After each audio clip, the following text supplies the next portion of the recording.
Okay, welcome to another episode of the Insurgency Knitting Circle podcast. I'm your host, Texas Joe. Today, I am super excited to bring you guys this episode. Today, we have author Tom Abrams. Tom, say hi to everybody. Hi, everybody. Thanks for having me. Not a problem. So, the main reason that I'm getting Tom on the podcast for you guys is that he is one of my favorite authors among tons of other things, which we're going to talk about. Um, as I mentioned, he is an author, he's an award winning author, an award winning journalist, husband, father, Texan, resident of the Houston, Texas area. And we were talking, and this month he's celebrating 25 years as a broadcaster here in the Houston, Texas area. So I'm going to get out of the way and let Tom talk about himself for a little bit. Tom, tell us a little bit about you. Sure. Came to Houston, as you mentioned, 25 years ago. I started working for a TV station here, and I was writing my first book at that same time when we moved from Florida. That book took me forever to finish. It was horrible. Everybody told me it was. But I learned a lot from it. And so as I kept working at my day job, I also kind of kept trying to write. Sure. My wife is probably, my biggest advocate. She's the one who kept saying, try another one, try another one, try another one. And I just had to find the right story. And so I think, just like in my day job where you're always looking for the right story to tell, it's the same with books. Right. And so I'm really fortunate to be able to continue to do both. I get my day job, which is what I wanted to do since I was in high school. Okay. And then I had this other opportunity to make stuff up and tell stories, which I wanted to do since I was a little kid. So Fantastic. I'm just really lucky. So that answers one of my first questions was writing and broadcasting what you wanted to do before you entered the workforce and even thought about a career? Sure. So I was a voracious reader as a kid. I mean, I loved reading. Okay. I read, I think my favorite probably were like Hardy Boys, Encyclopedia Brown. I read Westerns. I didn't read a lot of science fiction, but I read a lot of stuff that, made you think. Sure. And I always loved it. And then the connection between reading and writing wasn't until I was a freshman in high school when I turned in my first English paper and I got it back. And the teacher wrote at the top of the paper, you must read a lot. And that's where I kind of got the connection that by reading a lot, my writing reflected that in Sure. some way. And because I liked writing, I decided I wanted to be a journalist. I started writing for the school newspaper, and that's kind of where they intertwined. It's writing is why I got into journalism. That's also obviously why I write down stories, and hopefully a few people read them. Nice. Okay, so we mentioned your different awards. Among other things, you have a nomination for an Emmy, Edward R. Murrow, your Kindle Unlimited All-Star, on Audible 5-star favorite. What does it take to qualify for these different things? Let's talk about the Emmy first. Sure. So I've been nominated.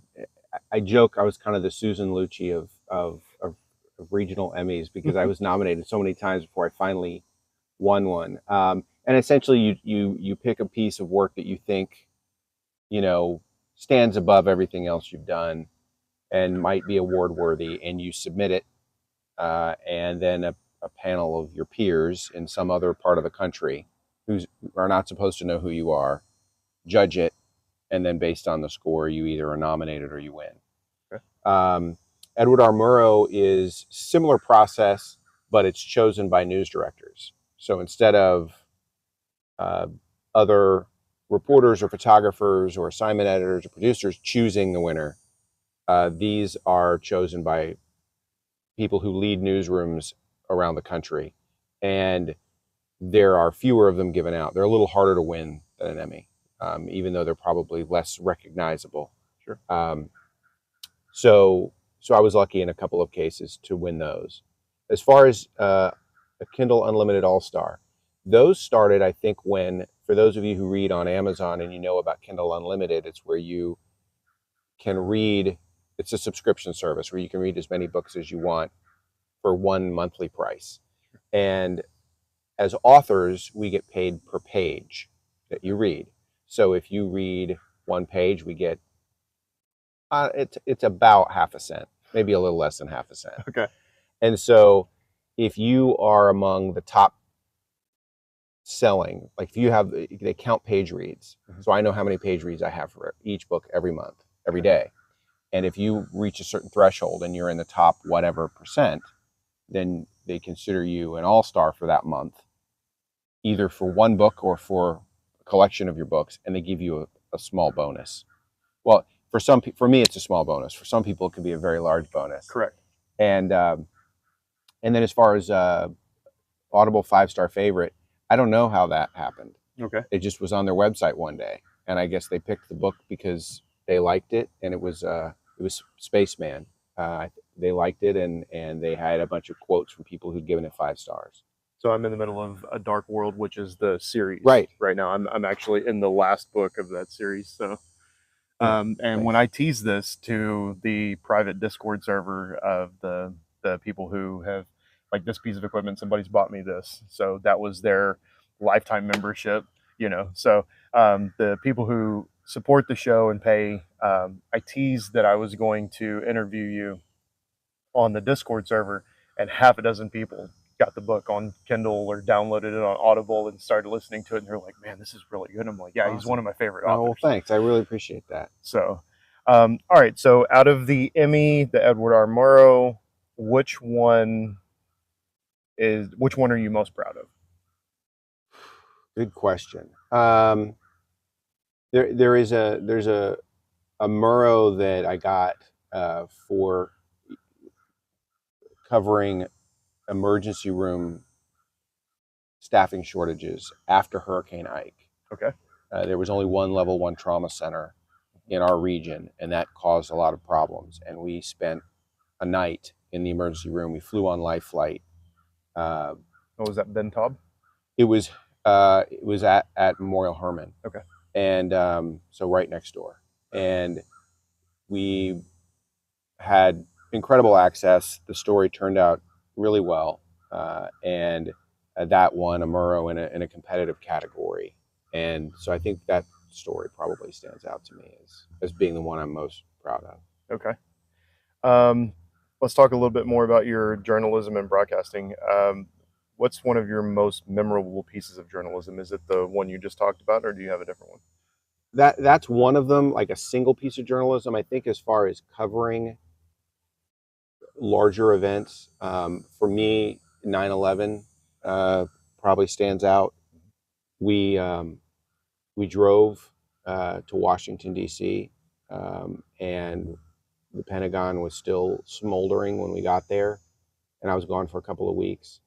And we were one of the first, we were probably, I think, the first local television crew to get access to the Pentagon after the attack. We happened to be interviewing Congressman Tom DeLay. He said he had to leave because he was going to the Pentagon. This is 2 days after this is the 13th. And we asked if we could go, and his aide kind of laughed and was like, "Yeah, right." And the congressman was like, "Well, I think we have room." So he let us go. And so we got, from me to that vehicle to the Pentagon. So those 2 weeks stand out. And then Harvey, I think, is another one for those who live here in Southeast Texas. And, my prayers go out to the people in Western North Carolina. I was raised in North Carolina, and seeing what's happening there is, we can relate in a different way, but we can relate to the pain they're suffering through right now. I was stuck on an overpass for 36 hours on the loop when the water started coming up and we couldn't get off. And I don't know if you remember the scene of the helicopter dropping people off on the loop. That's our video. Because we were the only crew there. We just happened to be stuck in the place where they were doing that, and you couldn't get there. So if you weren't there already, you weren't going to be there. So we were there for a couple of nights, and so the aftermath of that, going through that, and then the aftermath of that, stands out as being an experience I just as soon forget, but won't. Right. So during Harvey, I was working in Greens Point for a drafting firm, Um, I was pretty active in the Oath Keepers at the time, and Oath Keepers got granted use and access of a major shipping distribution hub for like trucking and stuff. And so the national network that Oath Keepers has with truckers and supply distribution and stuff like that, they were sending everything to that hub. And the guy says, "Okay, you guys can use it for as long as you need. The teamsters will help you, pack buckets and pack relief supplies and unload trucks and get things staged and all that good stuff. But you have to secure it."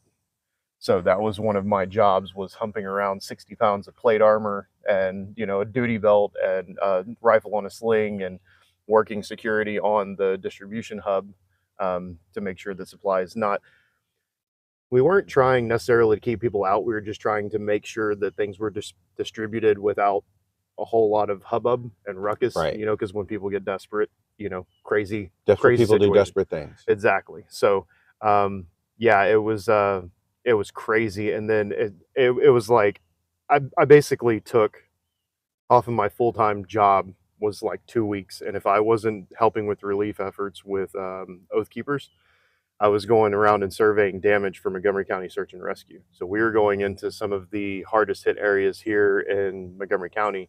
And man, you want to talk about third world country, is what some of the developed areas looked, and people were acting like they were, refugees in third world countries, because it was just that bad. Yeah. It was devastating.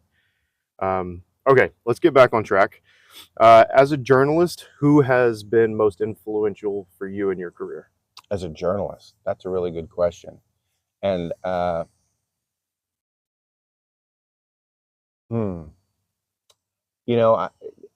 there are probably too many to name, but I've always looked up to people who worked in the stations and markets that I worked in, who were more experienced than me, and try to emulate the things that they were doing and the way that they approached news. And I know that that kind of the catch-all news media isn't everybody's favorite, but I can tell you, at least in the newsrooms I've worked in, that everybody is uh, hardworking and fair and doing what they can to tell all sides of a story. There's not there really aren't political agendas, and so I've always looked up to people who treat the news that way. That they just want to report the facts, and so I couldn't necessarily name one person, but those are the types of journalists I've always looked up to. Okay. Um, when you are getting ready for your time on the microphone and behind the camera, Right. do you have any special superstitions or rituals or special things that you do before you go live? I drop down to a knee and say a prayer. No, I've been doing it so long. I don't even really think about it as much anymore. There's still sometimes on big stories or big nights, I feel that rush of adrenaline that I would feel, 25, 30 years ago when everything was still newer. No, I mean, I don't really have any. I mean, I do the same thing every time. I guess it's a ritual, but there's no superstition. We're supposed to be on set 10 minutes before, so 15 minutes before, I'm making sure that I've got what I need. I go out there, always talk to the crew, mic up, and I'm usually on my phone up until about 10 seconds before we're on the air, and then we go. Cool. So before we jump to talking about your books and your side parallel career as being an author, do you want to talk about your segment? Can you talk about your segment? So we have a political program Yep. that we air every week, and I love it because it gives me an opportunity to put stuff out there that wouldn't necessarily fit into a normal newscast, and we get longer interviews. So we'll interview a politician or a newsmaker, and you're going to get to see them for 6, 7, or 8 minutes as opposed to 30 seconds. Correct. And so that's what I really enjoy about it. And they've given me a lot of autonomy. I decide what's in the show every week. Sometimes they'll be like, "Hey, have you thought about including this?" But for the most part, it's me, and I have an executive producer and a photographer, editor, and a director that I always work with, and we put the show together. But it's been great. We've done, I think this week is 77 episodes over the last 2 years, so it's about 3 a month. And it's, I know politicians watch it because they tell me, and I know that our audience keeps growing, which is great. Right. But for me, it's allowed me to cover what I love most, which is politics, in a way that I like to cover it. Right. I think when doing preparation for the show, the last episode that I watched was you guys dissecting and doing a deeper dive on the attempted assassination of Trump. Yeah. So that was really interesting to see. And I noticed that when you were interviewing people and you had them, over video call, that they spent a lot more time talking and they were able to take their time and breathe and present their opinions in the way they wanted to, rather than giving them that 20 or 30-second blurb and they're like, and trying to spit everything out at once. So it's definitely well produced. For anybody who's interested, can we tell them the name? Yeah, it's This Week in Texas. Okay. And you can find it at online at abc13.com. It's okay. And you can stream it also. So it's available. If you just type that in, you'll find it. I was able to find it on YouTube pretty easily myself. Yeah. So, okay. So the main reason that I reached out to you and wanted to get you on the show is your books, and you're a fantastic author. I've probably already said this a few times. Let's discuss books. So you have, from what I've found in my research, you have either directly authored or co-authored over 40 books. Right. Yeah. So that's a long list. Do you have a favorite story or series out of all the books that you've written? So I like different. So Billy Joel said his songs are like children, and some of them grow up and turn into doctors and lawyers. Some of them don't. Correct. That's kind of how I look at the books. I love them for different reasons. I think, the first book that was published, Sedition, I think, holds a special place because it was the first one that I put out into the world, and kind of started my career. And then Home, the first book in the Traveler series, seems to be everybody's favorite. Right. And so I think, and that really gave me a career and enabled me to write and put as much effort into it as I do, because I justify it because people are reading them. And Marcus Battle, that character, seemed to really resonate with people. I haven't been able to duplicate that. But the newest series that is completed, Prepper, people really seem to like that one too. I think the one that was maybe the most fun to write was the Altapocalypse series. Some people got it, some people didn't. I wrote it because I wanted to. I find that after a few books, I'm ready to move on to the next series. Mm-hmm. And so I thought, well, what if I tell standalone stories where each book is a new disaster, but it's the same characters. So I'm working with the same characters that are familiar to people, but I'm having fun because right. I'm killing them all in different ways. Sure. I don't know that a lot of people got what I was trying to do, but I enjoyed really writing that series. I almost didn't finish it because it wasn't doing well, and I was like, am I going to spend the next 3 months writing a book that nobody's going to read? But I wrote it ultimately to finish the series for those that did like it, because I always want to finish a series. Sure. To respect the readers who've invested their time. And so I hope that answered your question. Yeah, and you hit on, I actually have every single one of those books in my Audible. I normally wouldn't go for a political thriller like Sedition, yeah. But once I listen to it, it's written in the same vein. So the same veracity and the same quality and the same passion that you put into your dystopian or post-apocalyptic novels is in there. And so it's basically prepper fiction just written from a political point of view, and it's fantastic. Oh, thanks. So man, I'm going to stop fanboying on this. Do you have a favorite character? I mean, you mentioned Marcus Battle. Yeah, I I probably, because I've written about him the most, you Yeah. know, probably feel the most connection to him. I like Lou a lot also, who is his sidekick.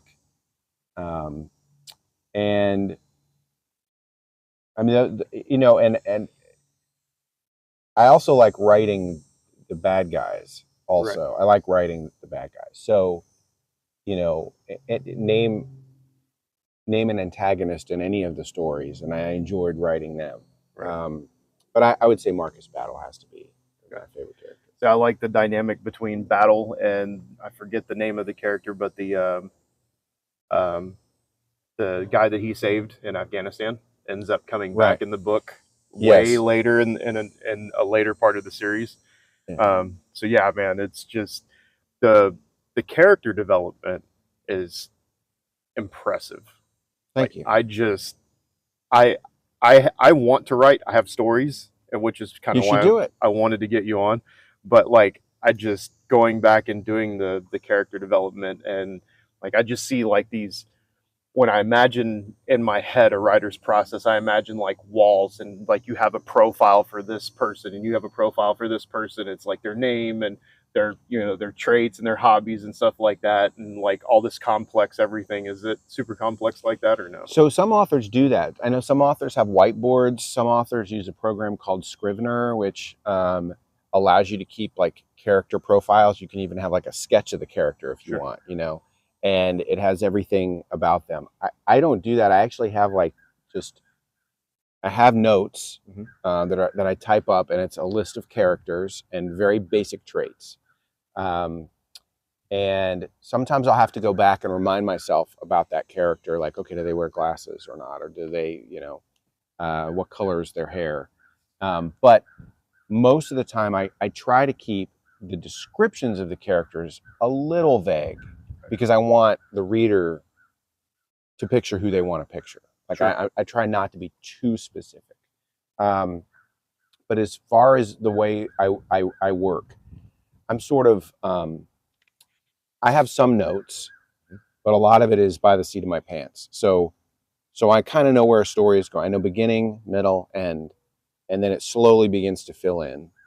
And sometimes I'm surprised by where it sounds crazy, but where a character decides to go. Mm-hmm. So I think I'm going to go one way, and then the character, as I'm writing, I'm like, oh, it has to. This is not what I was planning, but this is how it has to be. Right. And so the, I feel like the characters sort of unfold as I get to know them, their personality and their arc Sure. develops. Sure. I don't have it predetermined before I start. Okay. So that kind of segues into, I guess, I kind of asked part of this question already, but do you base your characters on real people or are they completely fictitious? Some characters are amalgamations of people, Mhm. but no one character is actually that, you know, is based on a particular person. And there's probably little bits of me in every character that I write. Right. And I'll, you know, the names of the characters often don't really mean anything specific to that character. Sometimes they do. But I'll use names of friends and I'll use names of other authors teasingly. Sure. I even killed off my narrator one time, Kevin Pierce.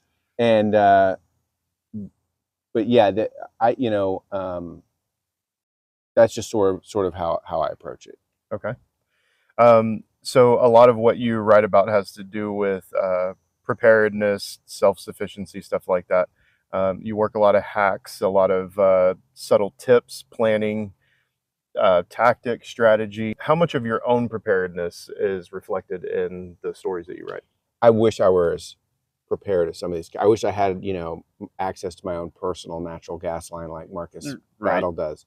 Uh, we're relatively well prepared. I mean, we did not during COVID when there were a lot of people scrambling for things. We weren't because we have a supply of things. You know, we have probably 7 or 8 months worth of food, Sure. dried food and canned food and whatever. Right now, there's a toilet paper shortage because of people panic bought because of the longshoreman strike, which ended in 3 days. Right. But we're fine on toilet paper and paper towels. So I would say, and we have go bags. My kids, neither of them live at home anymore. We all have go bags in our cars. Okay. And they all have stuff that I describe in the books in go bags. They're in our go bags. Both my kids have the little Garmin InReach satellite communicator. So, and this is stuff that we've done over time. And, I think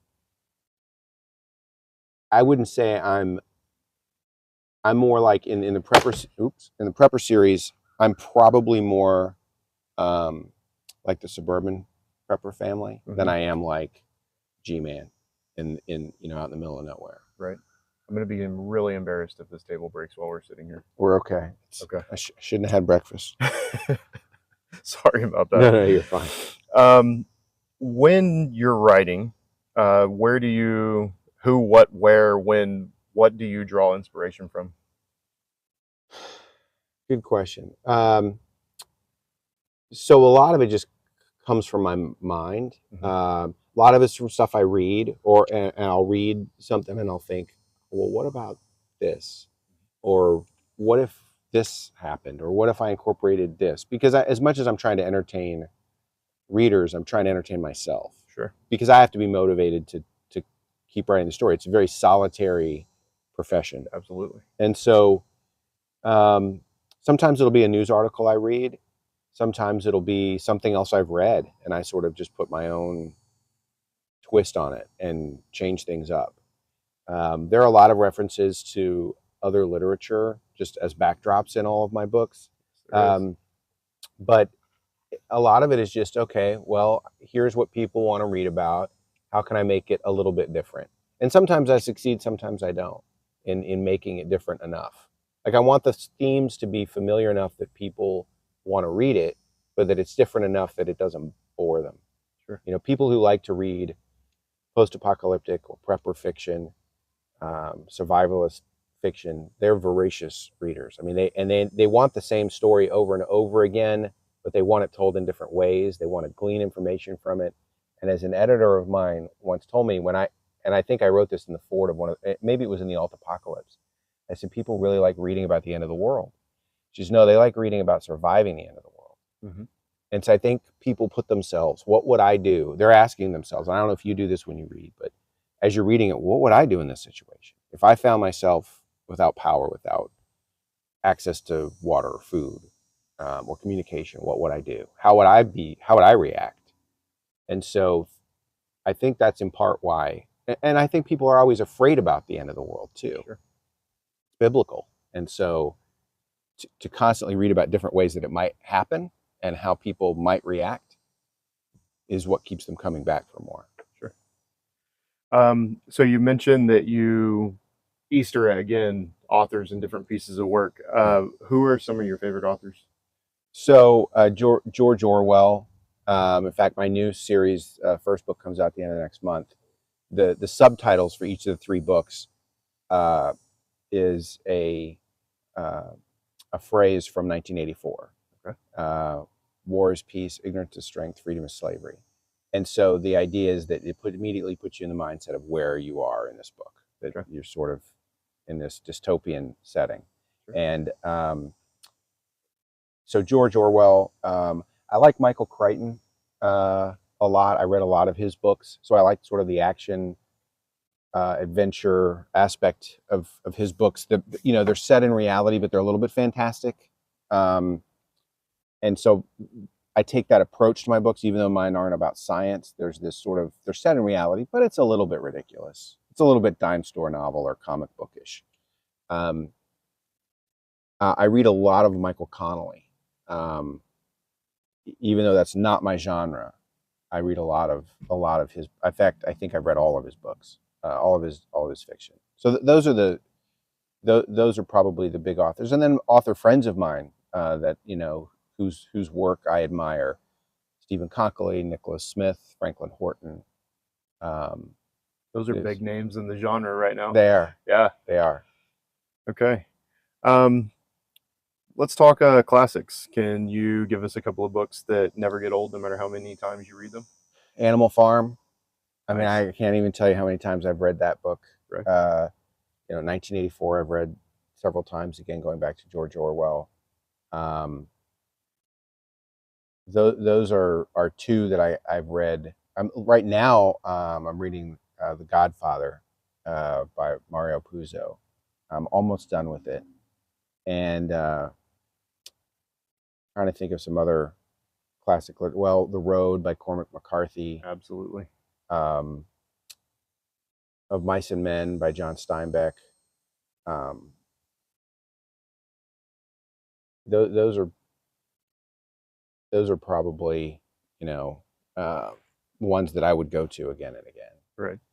I think my top two are probably, oh man, Atlas Shrugged and The Screw Tape Letters by C.S. Lewis. I'm a Yeah. huge C.S. Lewis Really? fan. Yeah, just because like he works. I mean, I don't make any bones about the fact or try and hide it. I'm a Christian, and actually that book right there, the Chronicles of Narnia, The Lion, the Witch, and the Wardrobe, is a lot of the facets of that book are actually taken from the Bible. Yeah, it's a deeply religious series. Well, and Absolutely. he just like Tolkien wrote a lot about Absolutely. buried religion in what they were writing. Yep. So those are a couple of mine. Um, when did you have the epiphany that you wanted to tell and write stories? We talked about this a little bit when you said you were in around about high school or something. Yeah, like I mean, I was a little kid when I started. My mom had an old, Selectric typewriter, the kind you'd plug in and you'd hit the thumb switch and it'd hum. Mm-hmm. And I would type little stories on that, and I always liked writing stories. But I think the first time I decided that, you know what, I'm going to sit down, I'm going to write a novel, I was in my mid to late 20s, and just started working on a novel. It was a kind of a crime novel, and it took me like 3 years to write it. That was your first manuscript? That was my first manuscript. That's when I really just decided I'm going to try this. And I finished it. And how long did it take to complete that? 3 years. Wow. Okay. And I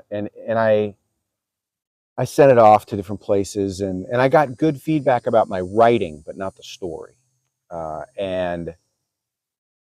it was as brutal as the criticism was. I found the good parts in it, right? The things that I did well. How could I build on that? How could I fix the things that weren't as good? And so I probably started another 6 or 7 novels, and I would always get to like page 50 and run out of steam.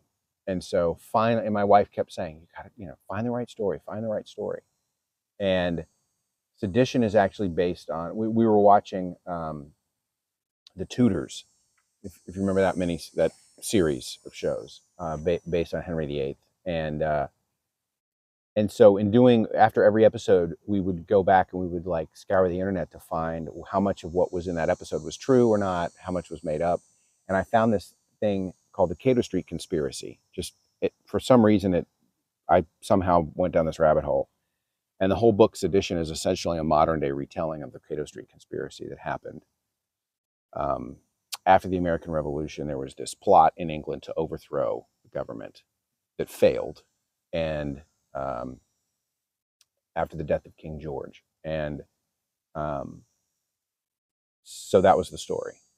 And I was covering politics. It was a political story. And I thought, I can't write a book set, in the 1800s, but I could write a book now and base it on that story. And that's what I did. And it is very well written. Oh, thanks. Man, like I said, I am not a political thriller, but that it was part of doing research for this show, this interview, and I was just astounded by how well written it was. And that's not me trying to fluff you or any of that. It's well told. Thanks. So that's the basis of. Yeah, it was based on the Cato Street Conspiracy. Okay. If you look that up, you'll see like the names of the conspirators in Sedition are very similar. Mm-hmm. Actually, the main character in that book, Maddie Harold, her name is based on Mata Hari. Right. So I always try to play a little bit with names. Right. And then I wrote, a sequel to that book, which was farther reaching, because, writing political thrillers was originally what my plan was. And then Stephen Conkley kind of talked me into writing something dystopian, and it people seemed to like it, and I liked writing it, but I thought I want to do something a little different, and so I want to make it a Western, and that's where the idea for Home came. Okay. Sort of a post-apocalyptic Western. Yeah, it definitely does have that vibe. Yeah, and that's why all the bad guys have. I mean, I explain it later, but that's why all the bad guys have shotguns. Yeah, and the brown hats. Yeah, Rufus exactly. Buck. Right.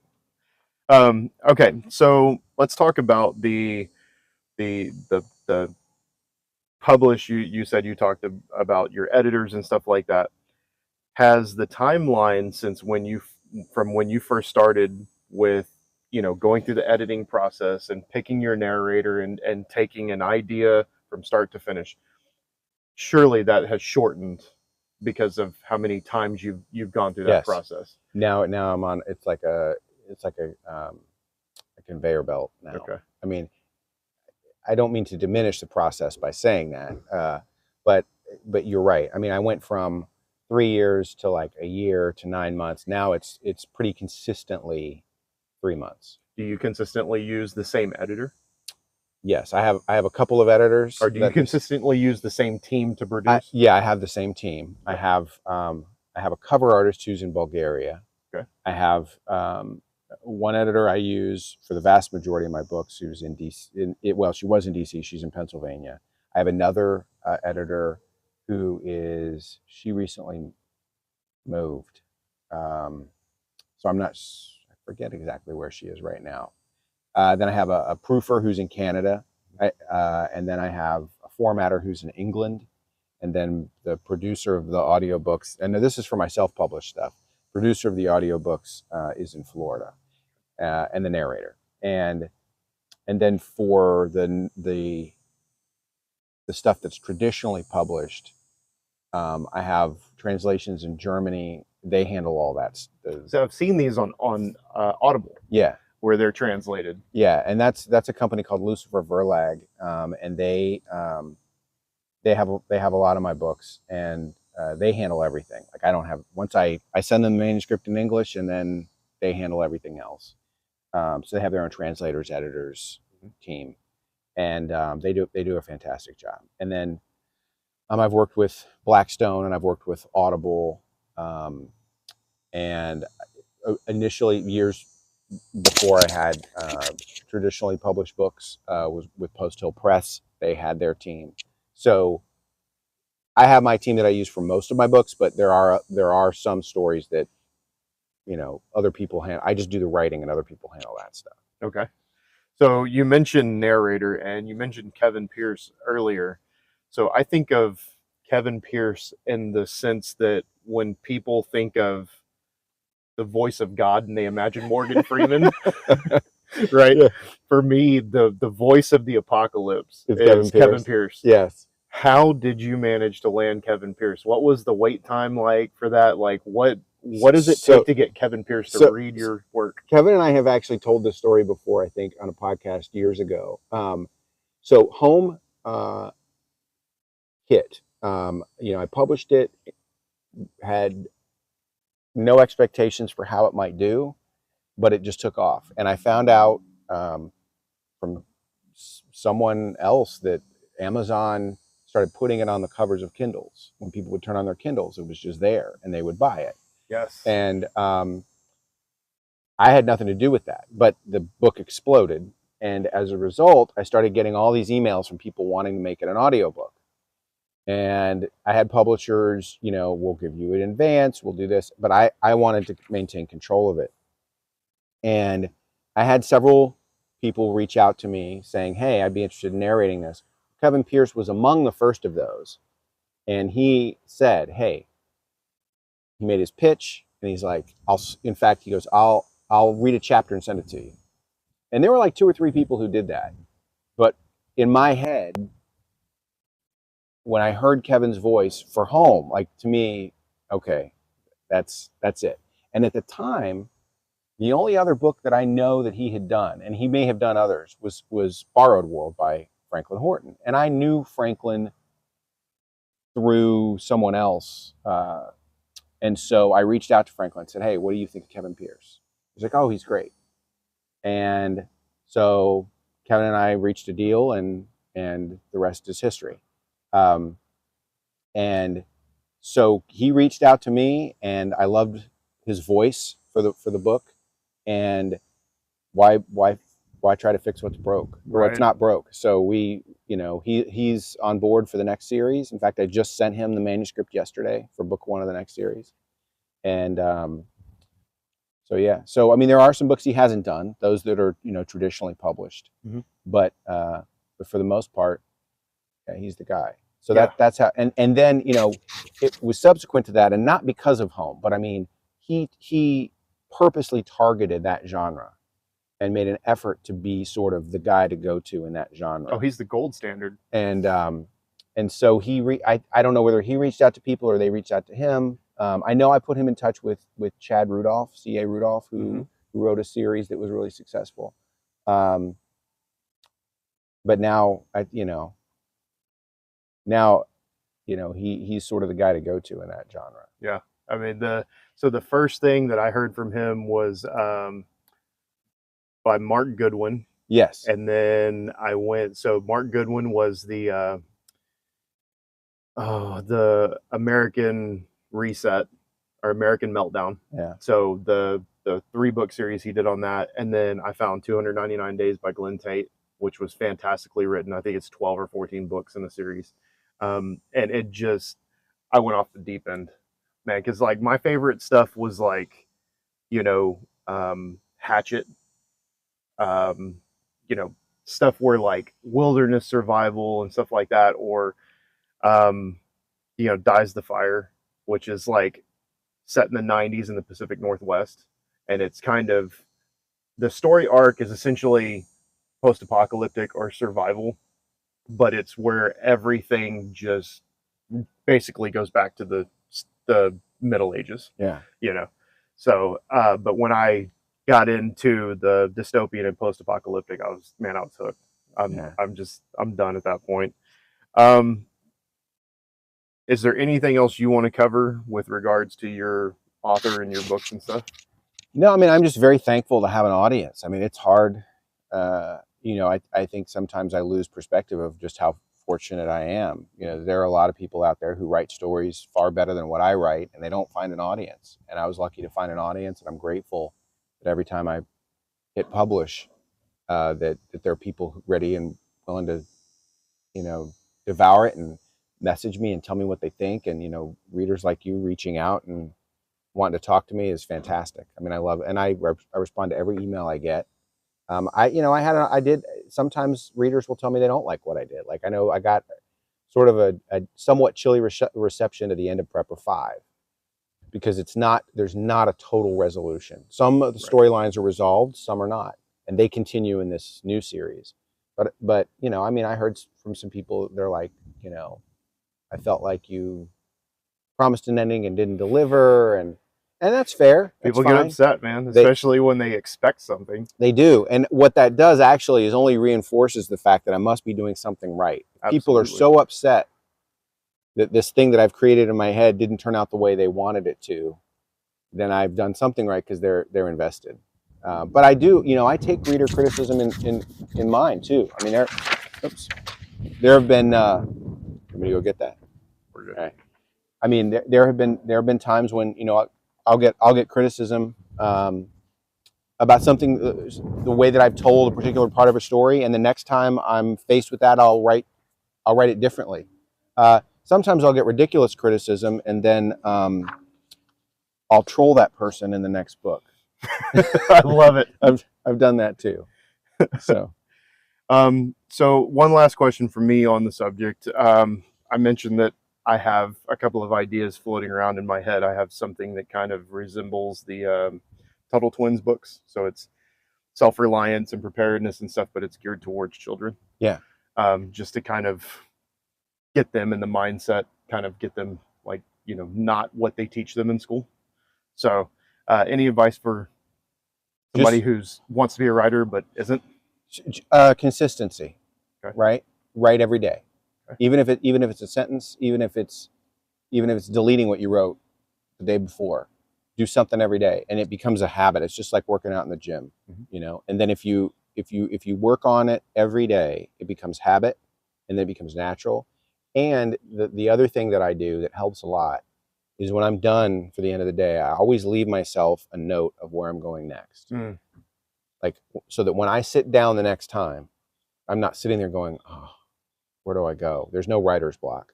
Right. I'm like, sometimes the writing is slow. Yesterday was a really slow day. It took me, I don't know, 5 or 6 hours to write the amount I could normally write in 2 hours. But I knew where I was going. It was just getting through it.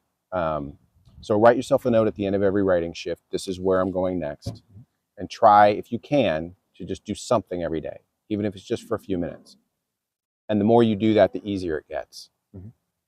How much time would you say a week you spend writing? I would say between 10 and 20 hours. Okay. Cool. So. All right. We are getting close to the end of this outline. Let's talk preparedness. As we record this in October 2024, we had the dock workers strike, which everybody freaked out about and bought all the toilet paper. We have an election in T-minus 32 days and counting. Let's talk preparedness. What is your personal preparedness philosophy? Well, I think you can never be too prepared, right? Agree. And I think it's the basic things. Everybody worries about, having the huge stockpiles of this, that, and the other. Having a being able to grow their own food, or having some, remote place where they can isolate. Those are nice if you have the money to do it. But I think something as simple as having food, water, flashlights, power, being able to subsist without the help of the government for a period of time is a really good place to start. And I think it's always important to reevaluate how you prepare. You don't prepare the same for the winter as you do for hurricane season.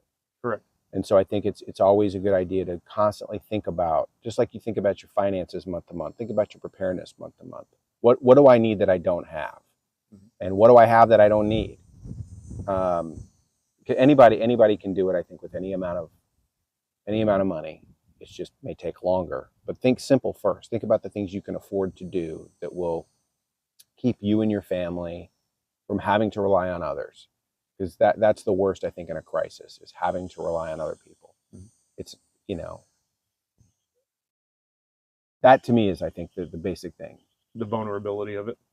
Yeah, I mean, I want to be able to, I want my family to feel safe and secure and protected in a time when other people might be panicking. Right. And that's the last thing. In the middle of a crisis, you don't want to panic. And so if you're prepared, just like having life insurance, just like having money in the bank, just like having gas in your car, you're prepared for whatever happens. So for me, preparedness being a foundational part of the show and a cornerstone piece of content that we produce, I always tell people, I'm like, hey, what are you preparing for? I prepare for job loss, because as a CAD designer, I was oil and gas for the first 16 years of my career. There was a 5-year period where I spent more time laid off than I did gainfully employed. And we relied on our preparedness. We, that 3 months food supply, that well-stocked pantry, we depleted that and even went into debt trying to make sure that I made it to the next job. I'm a lot more secure now that I've kind of switched. I'm not in oil and gas anymore. So I'm a little bit more secure from, market picks and dips, but I always tell people, I'm like, if you prepare for the mundane things, like for us, hurricane, job loss, stuff like that, you're foundationally prepared for big, wild, crazy stuff like financial collapse or nuclear war or something like that. Right. And if you make it, like you were saying, if you make it part of your daily habit, you make it part of your lifestyle, that then preparedness then has that staying power to go through. And then you start looking at things logically instead of buying gas masks, which I think every prepper at some point has either bought a gas mask or thought about buying a gas mask. And the reality is honestly, if a situation comes up where you need a gas mask, we're all kind of screwed, right? We're not equipped to handle that. So, yeah, I mean, it's for us, it's, it is an everyday thing. My wife and I were discussing the longshoreman thing, and she's like, I really don't think we need to freak out about this. And I said, well, what did the store look like? She's like, all the toilet paper was gone. I'm like, okay. So we went to the store. Costco had plenty of stuff down here, the brand new one in Tomball, but the HEB right around the corner had no paper products whatsoever. Now there's pallets wrapped in the aisle, but like people, and even this morning I came and was working on the mural here for the Prepper which looks series. great, by the way. Thank you. Yeah, it came out good. I hustled on it. But I came and I was working on this, and so I went to go to the bathroom and get something to eat. And as I was walking in, like I heard last night that the longshoreman strike had been basically they ended. reached a deal, right? And so I was walking into the grocery store this morning, and 3 people together were in a little duck row, and all 4 of them had the limit of what HB would let them buy as far as paper products. I'm like, really, guys, come on. Yeah. Okay, if that's how you want to spend your money, cool. But there's other ways, like no big deal. Yeah. All right. Bug in or bug out? I think bug in is always the first option. Sure. Because you're most familiar. You've done what you need to do to secure your home already. So to me, bug in is the first option. Bug out is only if you absolutely have to, unless the circumstances dictate that you need to bug out sooner than later. If a hurricane's coming directly through your home, you need to bug out. Right. So to me, or at least have a fallback further inland somewhere where you yes, exactly. So I think it depends on the situation. What is the crisis? But for me, as a baseline, bug in is always preferable. Okay. So as a preparedness-minded individual, and you said your family's pretty well prepared, what do you think your greatest strength is, and what do you think your greatest weakness is? I think greatest strength is just awareness. I mean, we're always aware, right? That's why my kids have backpacks in their cars. That's why, and people, when they tell people, yeah, I have a backpack in my car with stuff in it, and people are like, really? Why? Well, because you never know. I mean, it could be something as simple as getting a flat tire in the middle of nowhere, and you can't get help. What do? Well, if you have water and you have food, you can wait. And if you have a little communicator, you can let people know if you have no cell service. You can still, communicate with people. I mean, to me, I've said this before. Every apocalypse, whatever your crisis is an apocalypse at that given time. Right. And so it can be something as little as that. I kind of lost frame of what your question was, but no, that's good. You actually answered it pretty well. But I mean, I think that I think is I think that's our greatest strength. Our greatest weakness probably is where we live. We live sort of in an area where there are a lot of people very close together, which, depending on the crisis, isn't a great thing. Yeah. It's hard to it's hard to defend the area. It's hard to make sure people stay out, that kind of thing. But that's our greatest weakness, I think. So for us, our greatest strength is the fact that we've got a 10+ acre piece of property out in the country, and that we have done a lot to build a strong community and a strong connections and a big network of people. So we have plenty of friends like you guys who are in the city, but they know, hey, if a hurricane comes or if something goes sideways, we got somewhere to go. We got somewhere to go. So we're fallback location for probably half a dozen families. Everybody's got body armor. Everybody's got their guns. I'm a firearm trainer, so everybody knows they're proficient with their firearms. The women, listen, the guys, they're good. But if one of our women point a gun at you, you're done for, son. You're done for, because like their ego doesn't get involved with the aiming and missing and all that. But anyway, okay. So you've written about tons of scenarios: pandemic, EMP, financial collapse. What personally do you prep for? You said hurricane. I mean, hurricane, winter, loss of power. Those are the big things. All realistic in Houston. I think I'm always thinking of what realistically could happen, not necessarily what, Well, so there's a saying in the space, right? Is, there's actually 2 that I'm famous for saying. One, the world doesn't have to end for your world to come to a grinding, screeching halt. Right. And 2, the larger and more devastating the more assurance that there is going to be catastrophic death. It's kind of like the amortization schedule on your mortgage, right? So like you have all interest on one side and you have all principal on the other. So the bigger the impact, the more crazy, catastrophic, and more just out of left field, right? The crazy stuff like nuclear warfare, financial collapse, stuff like that. The bigger the scale, the more absolutely assured destruction that's involved, the less likely it is to happen. Yeah.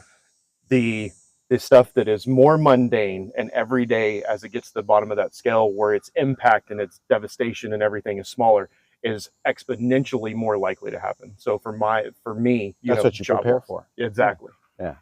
I kind of took that and ran with it. Let's see. What was your catalyst for becoming more prepared? I mean, before here, we lived in Florida. There were hurricanes in Florida. So I think hurricanes were the impetus for knowing, you've got to have a plan of some kind. When did you have that epiphany? Or was it always just a thing in your life? Probably, I covered Hurricane Opal, which hit the Florida Panhandle in like 95, maybe, something like that. And maybe 96. And that for me was sort of seeing the devastation from the wake-up call. Yep. Okay. Let's see.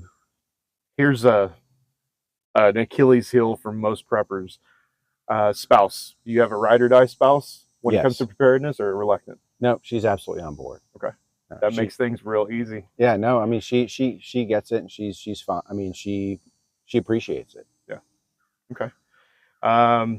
Any advice as what some people would consider a subject matter expert? Any advice for anyone new to preparedness? Start simple. And I'm not an expert. There are people far more. That's what experts say. No, but I mean, start simple. Really, that's what can you do today that's going to make you feel a little bit better about things? Sure. Let's see. Advice for veteran preppers? Keep doing what you're doing. Yeah. Get rid of that stuff you haven't touched in 2 years. It's probably not necessary. True. Right. No gas masks. Yeah.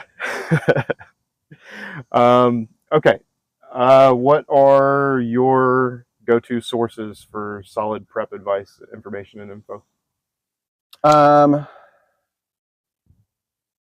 mean, I read other books by other authors. Oftentimes the stuff that's fictional is what makes you think about what really you can do. Jim Cobb, I follow him on Facebook. He writes, prepper handbooks, and he's got a lot of really good, just common sense stuff that I pay attention to. Nice. That's probably where I get my info. Okay. Anything else you want to add to this segment? No, I'm good. Okay. So personal, you are a Texan transplant, but I mean, you've been here long enough. Right. Got here as fast as I can. Yeah. What's your favorite place in Texas? Well, home. Sure. But beyond that, I mean, I really like West Texas. Okay. We've been there. We've driven through there and stayed there. I like the high desert, and West Texas is just beautiful to me. So one of my listeners, I normally do a homesteading and preparedness self-reliance thing weekend at my farm, and I have listeners come from all over the country and come stay and play and do that. We did not do it this year. My family asked for a year off, so instead of doing that, I had a listener invite me to the Frio. So I had the blessing of being able to go to the Frio in April, and it was amazing. So it's probably between Frio and Galveston. I was born in Galveston, so that's just, my soul feels at rest near the water. So those are two of my favorite places. If not Texas, where? Is there any other place? I mean, it's all just, Texas East, Texas North, and Texas West. I mean, wherever my family is. I mean, we don't have any plans to leave Texas. I don't think when we got here we thought we'd stay, but now we don't want to leave. Yeah. So it's a cop-out answer, but there really isn't anywhere else. That's fair. We did a remote event, like I just mentioned. We had one of our listeners host an event in Virginia and Appalachia. No matter where we go, no matter who we hang with, I mean, we've been to North Carolina, South Carolina, Virginia, um, all over that area, Mid-Atlantic. The Mid-Atlantic folks are fantastic to us, no matter where we go. So, what is one thing you'll never leave home without, no matter what? Like if you get 5 miles or 3 blocks from home, you're turning around to go get it. Good question. Or you never let yourself ever walk out the door without it. So, well, because of my day job, I go into a lot of places where I can't, like I have a go bag, but I also have an everyday carry knife in my car that I like to have everywhere. I can't take it with me when I'm working. Where I work and a lot of the places we go, you can't take any weapons with you. That's a really good question. I know a lot of people have, their everyday carry that they don't go anywhere without. Regrettably, I'm probably not one of those people. I think just because of what I do during the day, other than my wallet and my phone. I mean, I always want to have a way to communicate. See, that for me, it's the phone. Yeah. One time, man, he's 15 now, 14. So about 15 years ago, I forgot my phone at home, and it just happened to be the day my best friend got in a car accident, and he was killed by a drunk driver. And so now, if I'm 5 miles from home, I will turn around and I will go get my phone. It's just the superstition, I guess it's my phone because I never go anywhere without my phone. Yeah, fair. All right. Anything you want to do? Closing thoughts? It's starting to get hot out here. No, I'm just very appreciative of you taking the time to find this place to paint that. Yeah. Did you want to tease the new books? Sure. So Prepper Nation is the next 3 books I'm writing. They come out. I think the plan is end of November, end of January, end of March, and they play off. They're sort of an expansion of what happens to the rest of the country, where Prepper focuses on Texas. That series basically takes place in Texas. This is what happens everywhere else as a result of what happens in Texas. Okay. And sort of the resulting civil war that unfolds. And so I've finished book 1. As I said, Kevin Pierce is in the process starting to narrate it. Yes. Book 2, I'm about a third of the way finished. It'll be done by Thanksgiving week, and then I'll start on 3. I've already got the next series planned.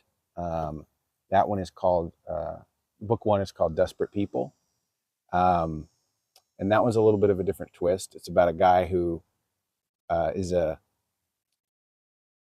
hitman, and business had dried up until the apocalypse. Okay. And after the apocalypse, all of a sudden, he can't get enough business. So that's sort of that. It's a little bit of a twist on the genre. All right. So I like it. Okay. If you don't have anything else, then we'll go ahead and I'll cut you loose and we'll do the wrap up. And I appreciate it. Thanks so much. Not a problem. Yeah. Fantastic meeting you. Likewise. All right, guys. If you appreciate this episode and you got some enjoyment out of it, hell, if you just got to mentally escape your cubicle hell and just listen to us chop it up for a little bit, let us know. Give us a like. We have our Instagrams, we have our TikToks, we have our YouTube. Obviously, we have the show. Share the show with somebody if you enjoyed it. Go check out Tom. Follow Tom's work. You can find him on Audible, Amazon, Kindle, anywhere you find either ebooks or audiobooks. You can, like I said, you can find This Week in Texas on YouTube. Follow his work. And with that, guys, please, whatever you do, stay safe, be careful, and most of all, hug your friends, hug your family, tell people that you love them. Don't ever pass that opportunity up. Stay safe. We'll see y'all on the next one.